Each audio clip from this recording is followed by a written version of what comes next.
गावाच्या काठावर एक जुनाट पण उबदार वाटणारं कौलारू घर होतं. त्या घरात रमेश आपल्या लहानशा मुलगी परीसोबत राहत होता. पत्नी गेल्यापासून रमेशच्या आयुष्यातील रंग हरवले होते. घरकाम, शेताचं काम, ऑफिसची धावपळ आणि त्यात मुलीची काळजी. पण तरीही दिवसाच्या त्या काळोखात फक्त परीचं हसू एक छोटीशी काजवा बनून प्रकाश देत असे. परीचं जग साधं होतं. शाळेची पिशवी, रंगीत पेन्सिली, पावसात भिजायचे हट्ट आणि संध्याकाळी बाबांनी केलेल्या भाकरीसोबतचं तिचं बोलगेवढं हसू. रमेशकडे पैशांची कमतरता होती, पण प्रेमाचं मोल कधीच कमी नव्हतं.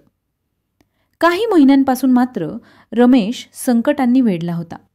कामाचं ताण, कर्ज, शेतातील नुकसान, ऑफिसची ओव्हरटाईम आणि त्यातच परीला आलेला ताप.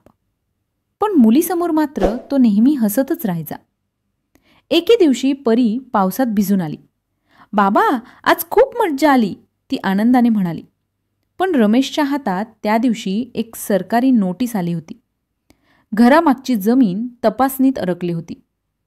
मनात काळजी, भीती, असहाय्यपणा, पण परीसमोर काहीच दाखवू न देण्याचा प्रयत्न.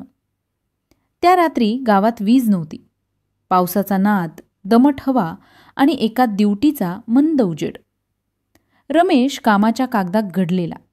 परी ड्युटीजवळ खेळत होती. "बाबा," एवढंच ती म्हणाली, पण त्याचं लक्ष कागदातच. परी उठली. बाबा जवळ यायला धावली, पण ओल्या जमिनीवर तिचा पाय घसरला. एक हलकीशी आवाजहीन सावली आणि अचानक झालेली शांतता. रमेशनं मागे वळून पाहिलं तेव्हा परी खाली पडलेली, निश्चल. त्यानं तिला उचललं, नाव हाक मारत राहिला.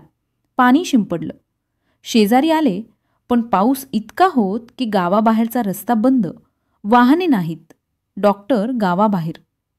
काही तासात परीचा श्वास मंदावत गेला आणि शेवटी पूर्ण थांबला.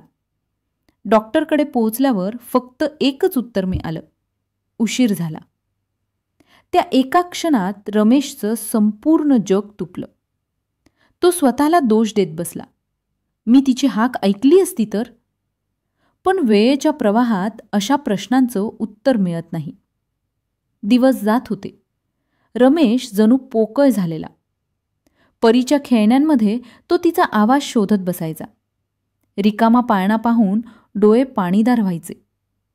मात्र काळानं त्याला एक गोष्ट शिकवली: मनाला जखम झाली तर ती भरत नाही, पण त्या जखमेवर जगणं शिकता येतं.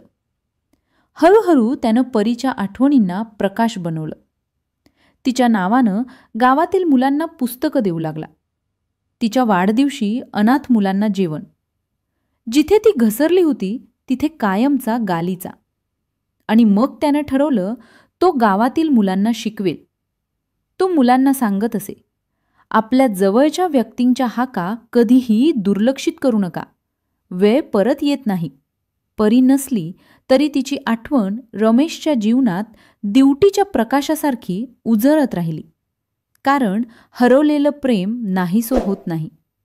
ते फक्त रूप पळतं आणि टिफ गोड्सला नवी शक्ती देतं.